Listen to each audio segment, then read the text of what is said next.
Good morning, everybody. Welcome.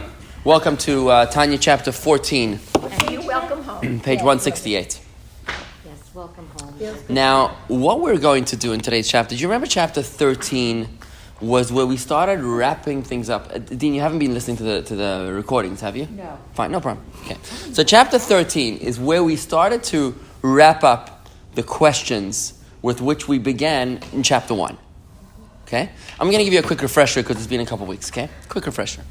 Beginning of Tanya, we asked a few questions. We started off with a quote from the Gemara, Tractate Nida, that says, before a person is born into this world, the soul is made to take a vow. You will be a tzaddik and you will not be a rasha. Right? You will be a righteous one, a tzaddik, and you won't be an evil person, a rasha, right? And the Alter Rebbe had some serious questions about this whole thing, right? What is this about? We asked the question, first of all, what is the definition of a tzaddik? What do you mean you have to be a tzaddik? What does it mean, I won't be a rasha? And even if the whole world tells you, the oath continues, even if the whole world tells you that you are a tzaddik, you should still be in your own eyes as a rasha, right? That was the whole oath. What does that mean? Why should a person always have a negative impression of self? Right? Imagine you have a negative body image. It's not good. Imagine you have a negative self-esteem. It's awful. You become codependent. You get all sorts of problems.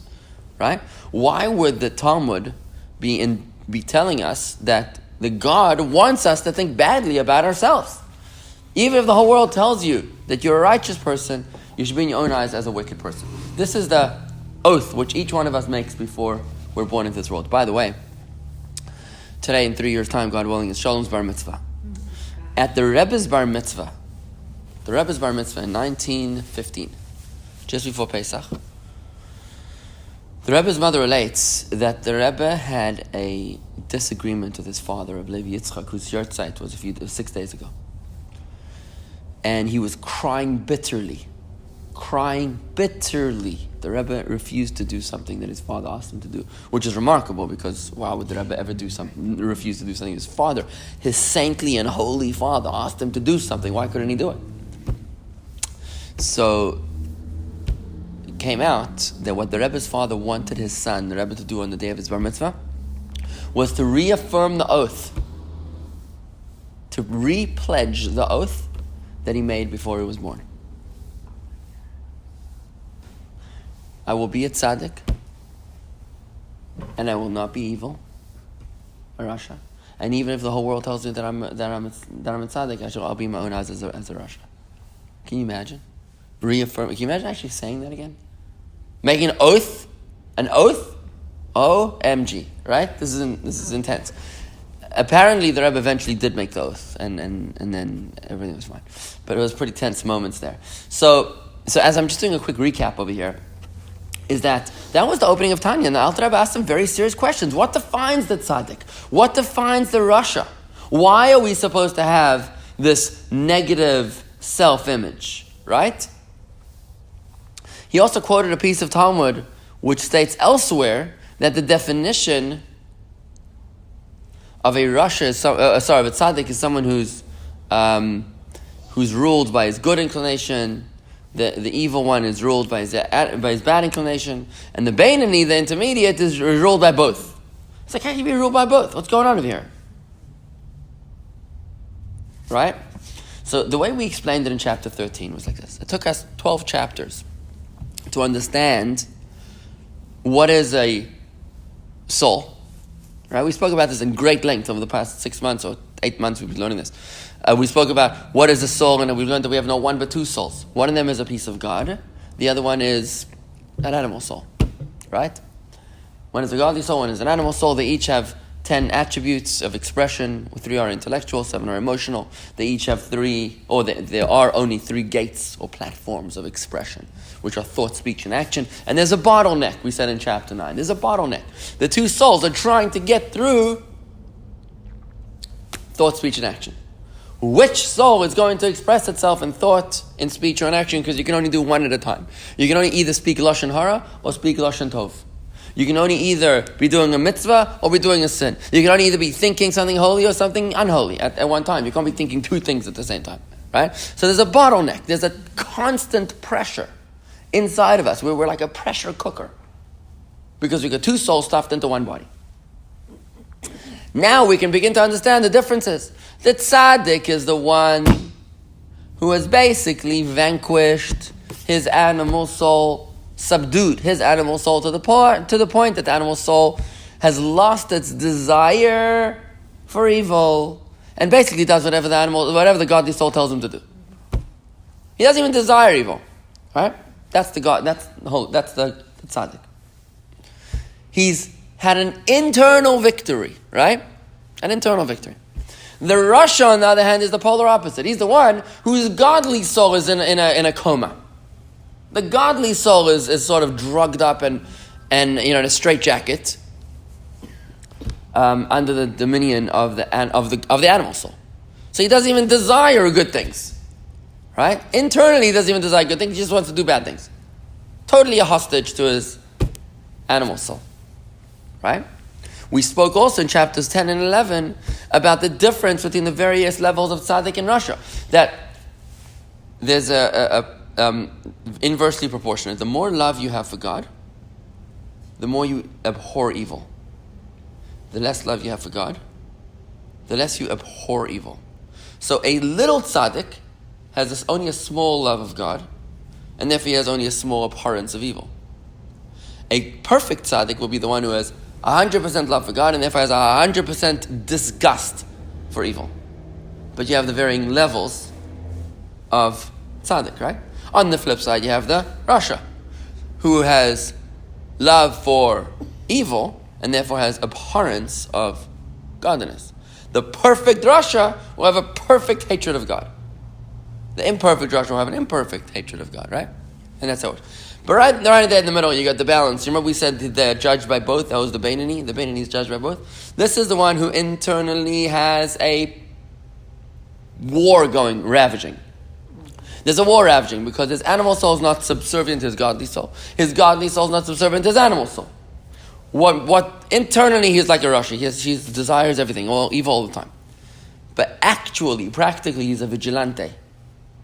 He's a vigilante. That's the Beinoni. The Beinoni is the one who actually stands on the threshold and he makes sure that thought, speech, and action only is for the godly soul. And this guy is like just riddled with guilt and riddled with inner conflict. That's the Beinoni. Right? That's the Beinoni. Having defined those three categories, we in chapter 13, we answered our questions. Right? We said, what does it mean? You shall strive, the oath. You shall strive to be a tzaddik. That means you shall strive to reach the point that you are doing only, so you're only giving expression, thought, speech, and action to your godly soul, nothing to your animal soul. You're going to strive to the point of where you don't have any internal conflict, where your animal soul is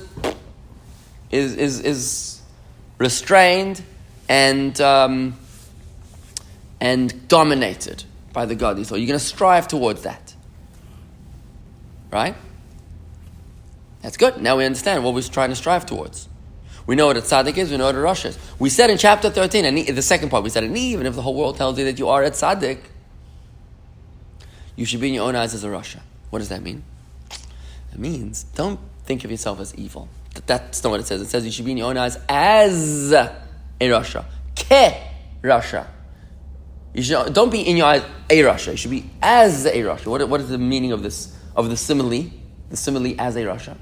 It means a Beinoni is one who is like a rasha. Because both of them struggle internally. The only difference is the rasha gives expression to the animal soul, the Beinoni does not give expression to the animal soul. But they're both very, very, very similar. Very similar, the Beinoni and the rasha. What it means is, even if the whole world tells you that you're a tzaddik, you should be in your own eyes as a rasha. Means you should be a Beinoni in your own eyes. Don't ever rest upon your laurels. Don't ever throw down your guard. Don't ever become complacent that I have vanquished my animal soul, because then it's going to raise its ugly head at a moment's notice and you'll be caught off guard. Always consider yourself as a Beinoni, and this is Rabbi. Rabbi was quoted in the Talmud. He says, for me, for example, I'm a Beinoni. In the Talmud, he says, I'm a Beinoni. And his student, Rabbi, said, what? if you're a Beinoni, then what the heck are we? If you're a Beinoni, then we're all really, really wicked. The meaning was like this. Rabbi knew that he doesn't sin, but he wasn't sure why he doesn't sin. He thought, maybe I don't sin just because I don't have time to sin. But internally I desire it. He thought, that maybe just because he davens a lot and he's experiencing this, like, his love during prayer sort of just overflows to the rest of the day. But really his animal soul is alive and well. Right? That's what he thought. So he says, I never am becoming complacent to let my guard down. I'm always considering myself a Beinoni, like a Rasha. That's the meaning of the second part of the oath, and that's how we really finished chapter 13. We said that don't ever throw down your weapons. Always be vigilant. Always consider yourself like a Rasha. Not because you're supposed to have a negative self-image. That's very bad. You should never have a negative self-image. You should always have a positive self-image. Positive self-esteem, a positive body image, a positive everything, right? And the oath is not promoting a negative self-image. It's promoting that you should be like a Rasha. You should be vigilant of your humanity and your natural human failing, and that you should always be careful. You shouldn't say, well, I can never say Lashon Hara ever again. Why? Because I'm inspired. Imagine you're sitting in shul, you're listening to an amazing sermon, right? Happens every week. You're drinking it up, and you're like, I could never sin again. And you're right. At that moment, you could not sin again. At that moment, that's about it. At that moment, you cannot sin. But the minute the sermon's over, what happens? Oh dear. Somebody kicks you or something from behind, and you're like, what? You know what you just did to me? And then it becomes Lashon Hara, right? Rabbi was experiencing that inspiration like a whole day. He thought that he just happens to be inspired all the time. But really, he's a normal guy. Oh, He thought, right? He's a normal guy. That's why he's constantly vigilant. I'm a Beinoni, he says. He tells everybody, I'm a Beinoni because I never know if at a moment I could flip, right? So for all of us, we are, at certain moments we were inspired and we said ourselves, I'm never going to be able to sin again. And you're right, for that moment, you're right, you can't sin. But when that inspiration wanes, you're back to your normal self. And that's why you have to always consider yourself as a Beinoni. That's the second part of the oath. Comes chapter 14, and chapter 14 goes back to the first part of the oath, because we're wrapping up answers. We'll still be answering answers back through chapter 27, by the way, because these questions were so powerful. We're going to take a little break. Chapter 13 and 14 were the bulk of the answers, and the rest is chapter 27, which I'm going to really try to address right now in this discussion, because when we do Tanya orally, I'm able to give you an oral overview of the whole situation, right? So what chapter 14 today is going to do is going to say the first part of the oath is what's being examined. You shall be a tzaddik and you won't be a rasha. Isn't that a little weird? Right? Imagine you say to someone, can you please bring me the cream cheese, but don't bring me the tuna? Like, okay, I'll bring you the cream cheese, but why do you have to exclude the tuna? Like, I got it. I'll bring you the cream cheese. Why would I even think of bringing you the tuna? It's a little weird, right? Right? My son gave me nachas and he didn't give me grief. Okay, isn't that obvious? He gave me nachas, therefore, ergo, there was no grief. Why does he need to state the obvious, right? So in the oath, it's a little strange that there's a redundancy. You will be a tzaddik and you won't be a rasha. Isn't that obvious? If you're going to be a tzaddik, you're not going to be a rasha. They're mutually exclusive, these two. You're either a tzaddik or you're a rasha. You can't be both at the same time. Right? I had a boy, it was not a girl. Okay? What are we saying here, right? What's the message? So that's the question of chapter 14. And here the Alter Rebbe navigates us through a very beautiful concept. He says like this. He says, not everyone can become a tzaddik.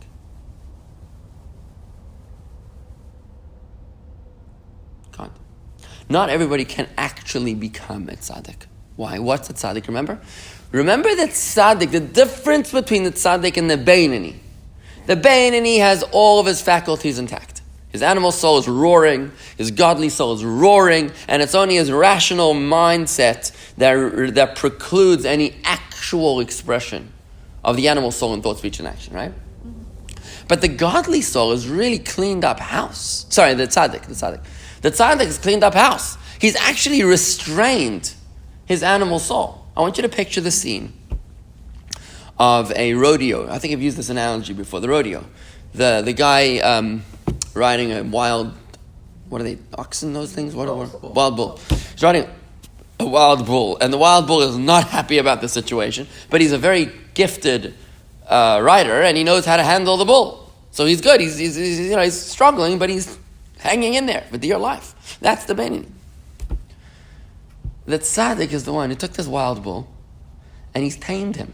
He's tamed the wild bull. And now the wild bull, instead of just running amok, is actually running. He's tied to a threshing floor. And he goes around all day long and uses his brute strength to thresh millions of kernels of wheat every day. Right?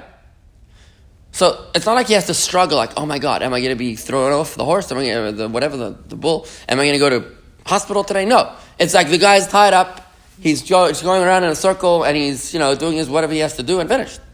That's the tzaddik. He's actually overwhelmed his animal soul. Remember King David was one who said, "V'libi chalal b'kirbi," and my heart is hollow within me. The Alter Rebbe used that quote in chapter 1 to define the tzaddik. He says that's the tzaddik. The one who has not just subdued his animal soul, but someone who has actually tamed his animal soul. My heart is hollow. I don't feel any desire for evil anymore. That's King David, right? Comes the Alter Rebbe and he says, a bombshell announcement in chapter 14. He says, not everyone can actually become a tzaddik. In order to have the ability to overwhelm and dominate and tame your animal soul, you need guidance, permission from above. It's an invitation-only club. You get these offers in the mail like every other day. You have been pre-approved to apply for a credit card. Thank you so much. You've been pre-approved for receiving this mail. That's great. I'm now looking at the mail. I'm good. Right? Why did somebody need to pay for this? But sometimes you get a card in the mail which says you've been pre-approved for $50,000 loan, and this is real. Like, I've never seen this, but I imagine that it might happen sometimes, right? American Express, I like the example of American Express Black. It's that elusive, mysterious credit card that has no credit limit, right? And has a concierge associated with it. You ever seen the black credit card? Yeah. How do you get a black credit card? You can't. Yeah. You've got to be invited. Yeah, I was invited. Oh, how was? You accepted? No, but they sent me 2 cocktail glasses from Tiffany's because I've been a member 52 years. Good, lovely. So American Express Black apparently is something which you need to be invited to. I'm still waiting. Yeah. So once you get invited, you Luckily, can I'm become. not waiting. You now become a whatever. You get the benefits associated with it. Same thing with the tzaddik. The tzaddik. Which is why they're so They review your credit in heaven. They review your credit, and they say, "Oh, so and so can potentially become a tzaddik, but the other one sitting right next to her can't." This was another one of the founding questions at the beginning of chapter 1 of Tanya. When the Alter Rebbe asked the question, introducing the whole question of the tzaddik and the rasha and the Beinoni, trying to define them, he was like, by the way, Eov said, Barasa tzaddikim, barasa rashayim. You have created tzaddikim, you have created rashayim. The Alter Rebbe was up in arms. What does that mean, you've created tzaddikim, you've created rashayim? He quoted the Medrash which says that before a soul is born into the world, an angel comes with a drop of semen and he stands before God and he says, this one, will he be smart or stupid? Will he be rich or poor? Will he be magnanimous or small-minded? Right? Will he be generous or tight-fisted? All these questions are asked. And they give him a profile. They give him.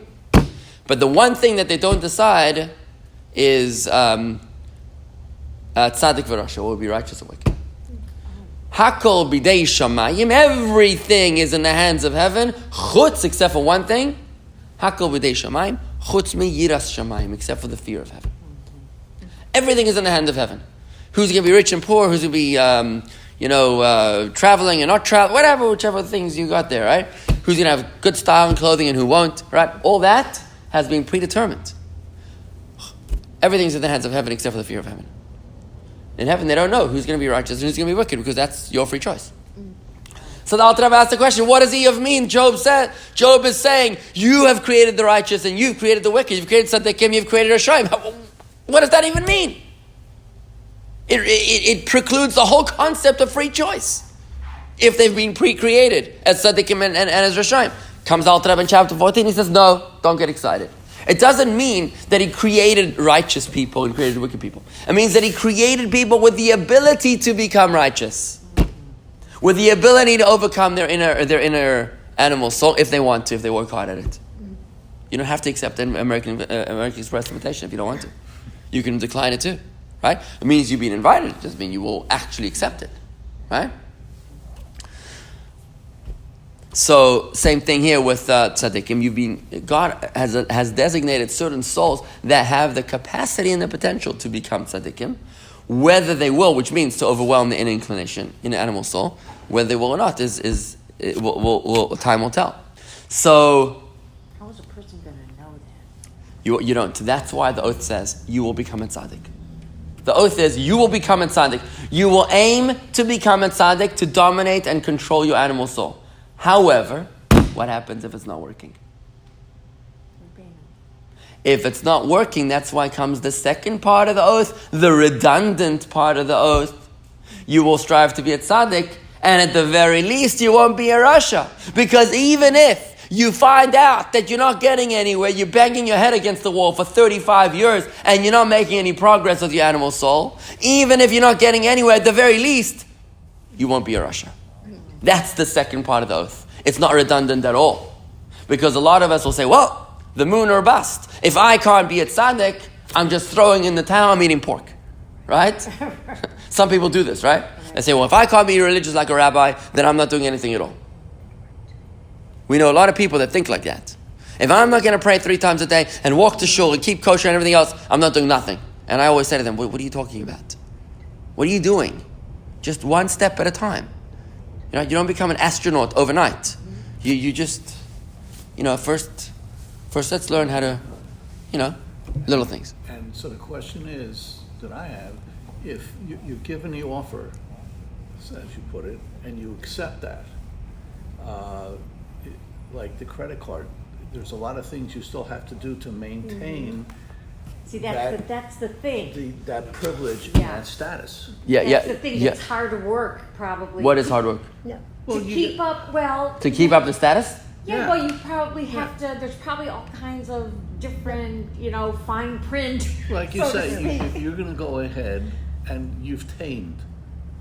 Yeah, now what? Okay? However... You worried about the maintenance? Yeah. I'm worried about the ongoing. No. You've obviously never reached that. I'll tell you why. Your question means that you haven't reached there. Oh. Because if you've reached that point, you wouldn't be worried about the maintenance.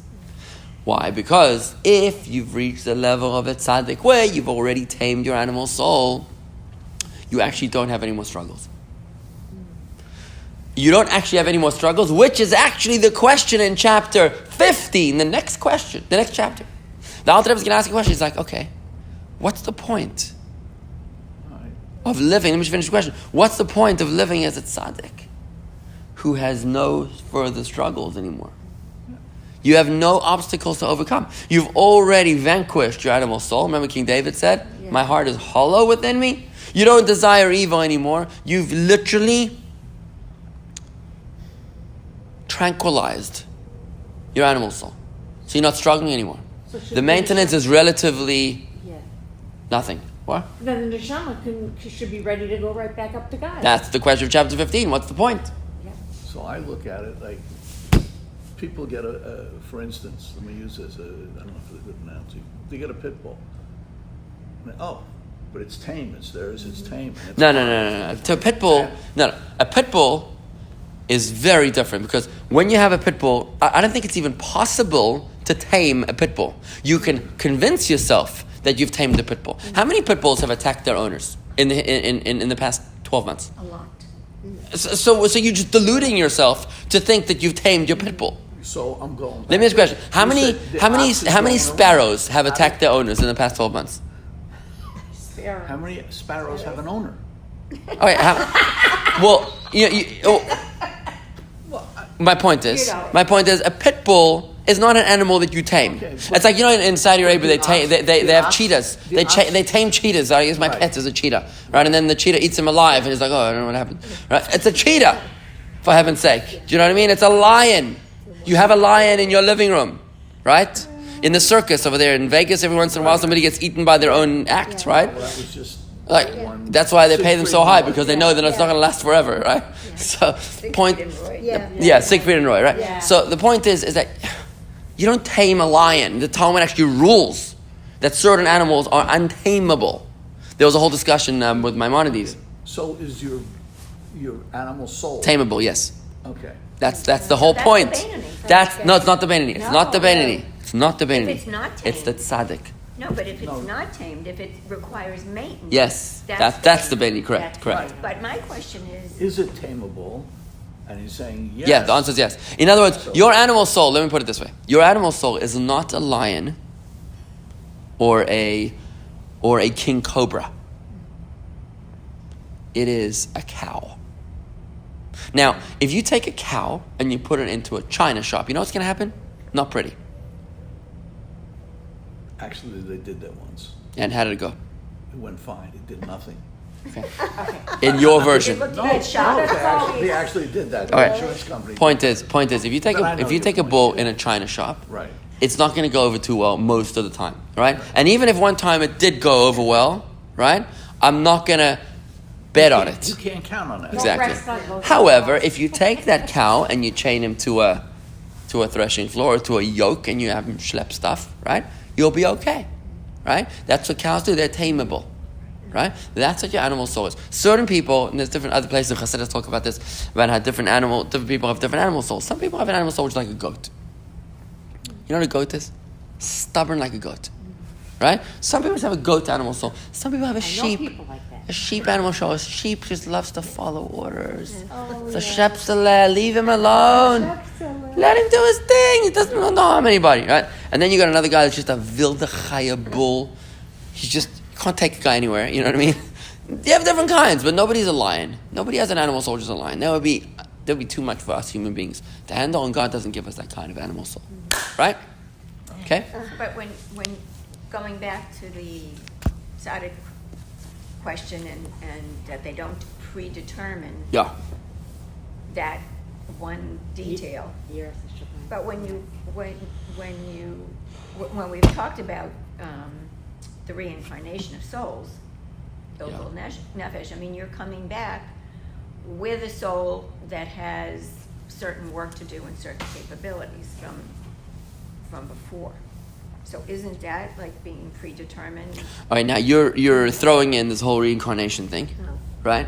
Which interestingly is going to be brought up at the very end of the chapter. Something similar to reincarnation, but not. It's another soul migration, not called reincarnation. It's a different form of soul migration. I think that, like I often say, I don't think it's fair to talk about the exception before we understand the rule, right? Okay. Right. It's like if you're trying to make peace with Iran, and then you say something like, well, what about Iraq? You're like, okay, it's a good question, but how about we deal with Iran first, and then we'll deal with Iraq. I will cross each bridge as we get there. In other words, so you're raising questions about reincarnation. Fine. So souls with baggage. What happens with souls with baggage? Right. Fine. So we'll deal with souls with baggage when we get to souls with baggage. But right now we're dealing with souls without baggage, just to keep it simple, so we can understand what's going on here, right? Okay, good. So we're still trying to answer that question. So here's what I'm going to do now. I'm just with all this introduction, I'm gonna just recap the chapter for you so far. It's only really the first half of the chapter that I've only discussed with you, but it goes like this. First thing the Alter Rebbe does at the beginning of chapter 14 is that he sets the standard for us. He says every Jew, now that we've understood what a tzaddik, a Rosh, and a Beinoni is, he says every Jew should and must aspire to the level of the Beinoni. Because every single Jew can become a Beinoni at any moment in time. You cannot necessarily control your inner struggle. You cannot vanquish your animal soul necessarily unless you've been invited to that club. But you can always control your thought, speech, and action, and that is something which every single Jew can reach at every single moment in time. Look at us around this table. Right now, we're all observing the mitzvah of Torah study in speech, action, and hopefully in thought, unless you're thinking about something else, which you shouldn't be. Right? Then we are all observing thought, speech, and action right now. We all have reached the level of the Beinoni right now. The question is, can you maintain it? So right now, we've reached it. We're good. And we have to aspire to this at every moment in time. That's the level of the Beinoni. It requires no inner transformation, just external vigilance. This is the benchmark that the Alter Rebbe sets for us. It's for us to live without a goal is very, very scary. Many people live without a goal. I find that in Palm Beach a lot. People move to this area, and they've really achieved their life's goals. They've made the money, they've built the house, they're driving the dream car. They were raised in the Bronx, in a 2-bedroom apartment, and now they have a house and a snowboard house and 3 cars and 3 golf clubs, and they're like, okay, and they actually fall into depression because they have nothing to aspire towards, right? And man can't live like that. We read in the Torah portion this week, Ki lo ala lechem levado yichya ha'adam. For not on bread alone shall man live, but for man must live on the word of God. What this means is not just that you need more than bread. It means you need more than money. Bread is money. You need more than money to live on. You need something to aspire towards. And that's what the Alter Rebbe points out to us. It's like every single Jew has to be aware and conscious of your aspiration. You are supposed to become a Beinoni. You have to become a Beinoni. You swore that you were going to become a Beinoni. And until you've not reached there, you can't rest. You can't relax. You can't say, well, Rabbi, I already paid my dues up north and now I just want to do nothing for the rest of my life. You can't do that. You're still alive. You're still breathing. You've got a mission to fulfill in this world. Now,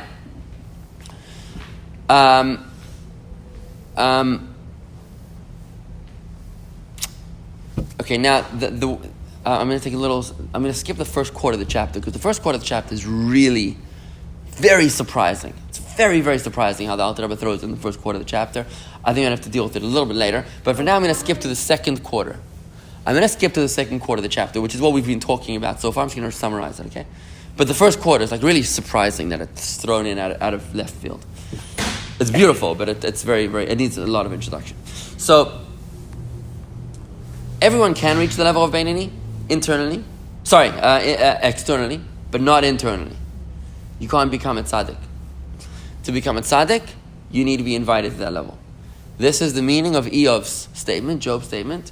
Barasa tzaddikim, you have created the righteous, right? Because only certain souls have been created with the capacity of becoming righteous, becoming internally cleaning the house, right? But what it does not mean that those souls have been created as tzaddikim, because you all have free choice, right? Now, what does it mean in the converse? What does it mean in the converse? Barasa rashaim, you have created evil ones. What does that mean? You have the potential. No. Barasa rashaim means, as will be explained in chapter 27, I'm just going to give you a little preview. Barasa rashaim means you've created certain souls that don't have the capacity to become tzaddikim. Their life's mission is to be a rasha. Their life's mission is to struggle with being a rasha. Okay. Whereas those created with the potential to become tzaddikim, their trajectory is to reach a state of serenity. That's the tzaddikim. Those souls who were not created with the capacity to become tzaddikim will forever need to struggle, will live with a reality of perpetual conflict. Pretty awful situation, right? Why? Why does God want this? Why would He want to torture such souls? Which, by the way, is most of us. Why would He want to torture such souls? So chapter 15 and chapter 27 will explain that there is no greater light unleashed throughout the universe than the light unleashed when evil is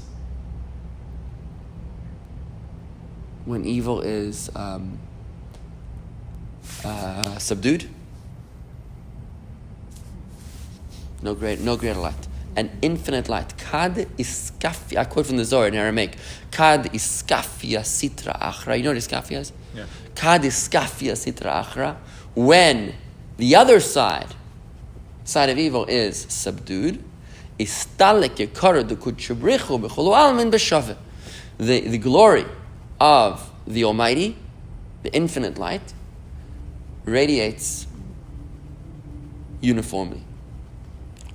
Infinity is unleashed when evil is subdued.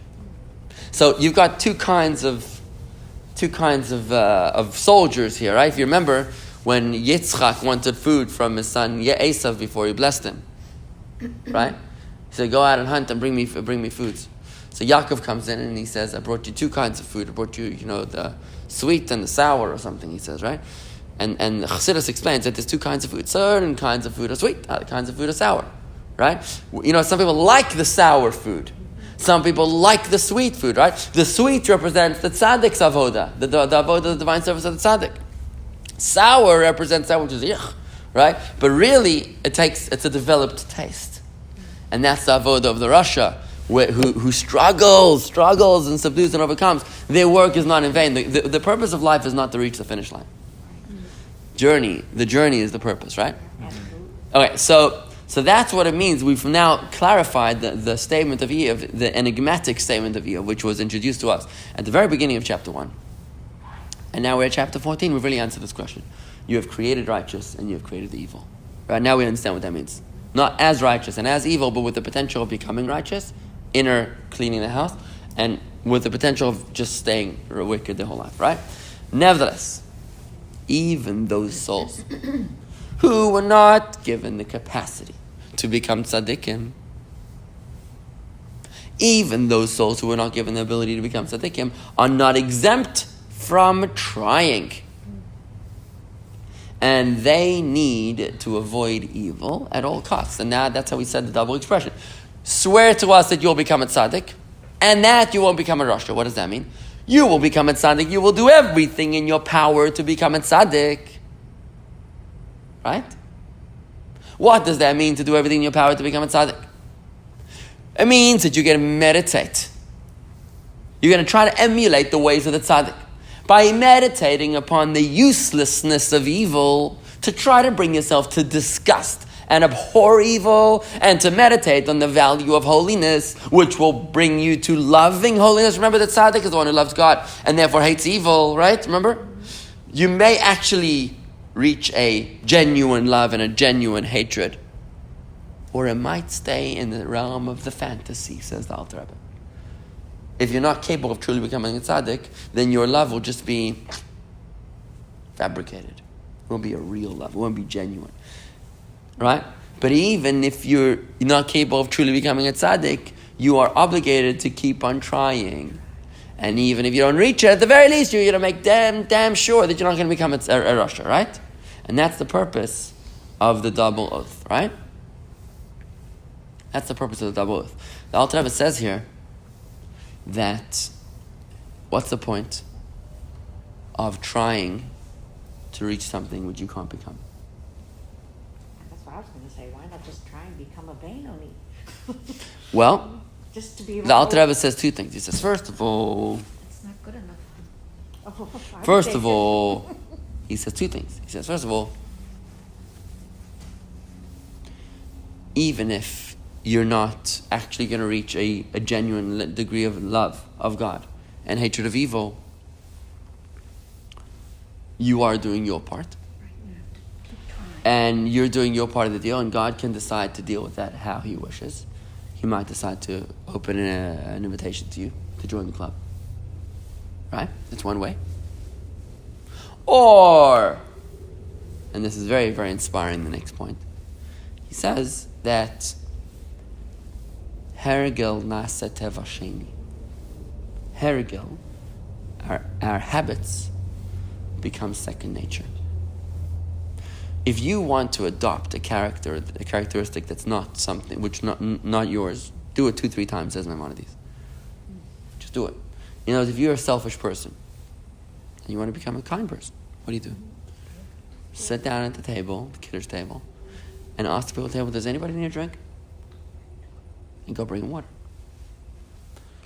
And then pick up the phone to somebody who's in need and say, can I help you with your shopping? Do it 2-3 times. Habit will become your second nature. If you always have a mouth that's unstoppable and you can't stop talking about other people, then force yourself to stop once. Force yourself to stop twice. Force yourself to stop 3 times. It's going to become second nature eventually. Same thing says the Alter Rebbe, when you fake it. That's what he says. When you keep on faking it, you keep on faking this love for God and this hatred of evil. Eventually, it's going to become second nature. It's going to permeate truthfully on some level. That's the second point. And finally, he says a very, very spiritual point. Very spiritual point. He says also, the arousal from below will solicit an arousal from above. When we initiate a loving relationship with God, as much as we can, then that could quite likely elicit, not necessarily, but quite likely can elicit, an arousal from above where his soul will merit to host the soul of a different tzaddik. It might not have been in your predestination to become a tzaddik, but you might be able to host another tzaddik within you in the Kabbalistic mechanism known as Ibur, not Gilgul, which is reincarnation, but Ibur, which translates as pregnancy. Pregnancy is where, there's another human being inside of you. Not you, it's just someone else that's hitching a ride. So That's like pregnancy. A guest house, exactly right. So too, you could serve as a host to another soul that needs a ride for whatever reason. Whether that soul needs a tikkun down in this world, whether that soul just needs a ride for something, right? And it's not worth it for it to be born into a whole new life. That soul, they're looking for an Uber. They're like, oh, look at that guy. He's trying hard to be a tzaddik. I think I can handle him. Let's go. And that's the principle of Ibur. Ibur is attachment as opposed to investment. Gil, Ibur, I-B-U-R, Ayin Beis Vav Resh. Ibur, Ayin Beis Vav Resh. That means Herayah, it means pregnancy. It's like a Ibur year. An Ibur year is a leap year. A leap year, because a year has an extra month. It's a pregnant year, right? Okay. Yeah, as opposed to a leap year. I don't know what a leap year means, but pregnant year is a year with an extra month. It's like the month doesn't really belong there, but it's like just put there, Yeah. Right? So, Like, where did that come from? what does? No, when you have Ibur, you think things, and you think to yourself, where did that come from? Why am I thinking this? Yeah. It's like it doesn't feel like the kind of thing I would do. Right. But, I mean, it's good things. You might just have your experience a lightning strike from another soul that's just sort of being hosted within you. Why would you have been found worthy of being that host, that Airbnb? Because you've indicated that you're seeking for such a union. And that, as opposed to Gilgul, which is an investment of a soul in a whole new body, when the soul of a deceased person comes back into this world, into a whole new body, that's like full-blown investment. That's a Gilgul. Ibur, it just means an attachment. He's just sort of sticking on for a little bit. A week, a day, a month, an hour, who knows, right? He's just here to stick around for a little bit and then he's going to leave. It's an attachment, right? And once you experience that attachment, you'll experience the level of the tzaddik in the fullest sense. It might not be yours truly, but you're actually experiencing it. For that time. Yeah. For that time, you're experiencing it, yeah. So there you got 3 answers from the Alter Rebbe at the very end of this chapter 14, which explain to us what's the purpose of striving to become a tzaddik, even though you're not actually going to reach at that level. To summarize, it says, first of all, you should try because you do your part and God will do his part. God will decide what he wants to do with that. Second of all, you should try. Why? Because habit becomes second nature. And on some level, you'll experience true love, true tzaddik mindset. And on the third answer, he said, you never know. You might actually end up hosting in the Sod HaIbur, in the secret of Ibur, which is different to the Sod HaGilgul, which is what you brought up earlier, and I wanted to connect it, right? You actually might experience a degree of a true tzaddik who's resting within you. Now,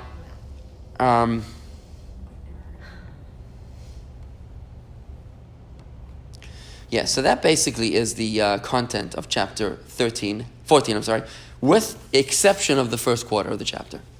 I left out the first quarter of the chapter because it was very difficult for me to teach it simultaneously with the rest of the chapter. The second, third, and fourth quarters of the chapters flow beautifully with the first 13 chapters of Tanya. But the first quarter is really content from chapters 18 through 25. So we'll talk about it then? No, next week I'll bring it. I'll do it. Okay. It's just so different. The Alter Rebbe just throws it in, and like, what the? You're like, look at this. Where did this even come from? He's just throwing concepts at you that I happen to know because I know Tanya from 18 through 25, and I'm like, how does this even fit in here? And when you put it in, you understand what he's trying to do. But it's really a bit of a curveball. So what we've done, I just want to be clear, we left out chapter 14's first quarter, which we're going to do next week. But let's do a little bit of the Tanya inside, okay? Let's go to page 168.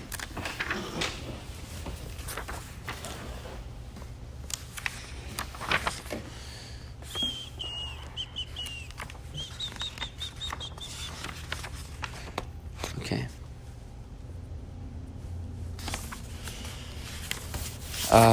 Here, 1 second.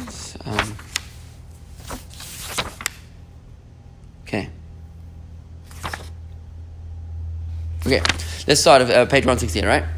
V'hinei midas v'beinini midas kol adam. I'm only doing the bold part, primarily. Now the level of the beinini is a standard attainable by every person. And practically practically speaking, every person ought to aim towards this level. In fact, any person can become a beinini at any moment, at any time, right? We've spoken about this, right? Bottom of the page, for the beinini is not repulsed by evil. Remember, the internally is exactly the same as the Rasha, since that is a matter of the heart, 169. And for most people to be constantly repulsed is not possible, as their emotions are not the same all the time.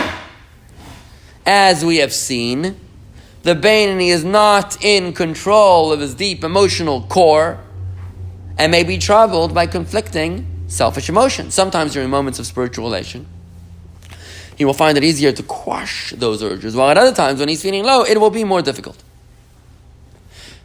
The Beinoni is not required to have mastery over his emotions, only to have impeccable behavior to turn away from evil and do good. Remember, he's a vigilante, i.e. practically in actual thought, speech, and deed. For in these areas, every person has the freedom of will, the capacity and the autonomy to act, speak, and think contrary to his heart's desire and even to the opposite extreme. Your heart wants to do evil, and you say, no, my rational mind gives me dominion over that, right?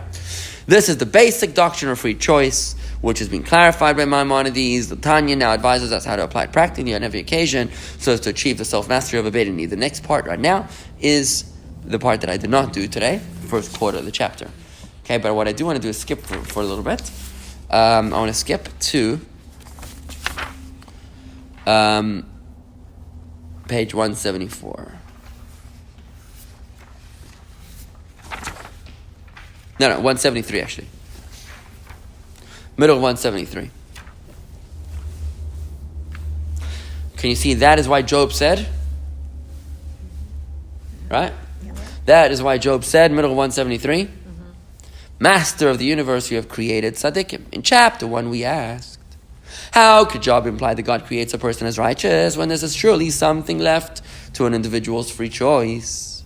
But now we can understand the free choice only extends to our behavior, thought, speech, and action, i.e. whether or not we choose to become a Beinoni. We do not have free choice over our deep core. Whether we will consistently experience pleasurable love and become a tzaddik. The ability to reach the level of tzaddik is really a question of natural disposition of how we were created, as Job puts it. As it is taught in the Tikkunei Zohar, that amongst the souls of Israel there are many levels and types. Chasidim, pious ones, Giborim, strong ones who overcome the evil inclination, masters of Torah, prophets and tzaddikim. Look there in the Tikkunei Zohar. Okay, over the page. The Tikkunei Zohar teaches that different souls are suited to varying styles of worship. Some souls were created with a power to become tzaddikim, others weren't. In conclusion, everybody can become a Beinoni. Practically speaking, thought, speech, and action, you got full control. But whether you can change the inside, that is certainly based on your predisposition from heaven. And that's what Eov was talking about. But let's go just a little bit further here. 174. This will also enable us to explain the repetition in the oath which the soul swears before birth, be it tzaddik, and do not be a rasha. Why do we have the double language?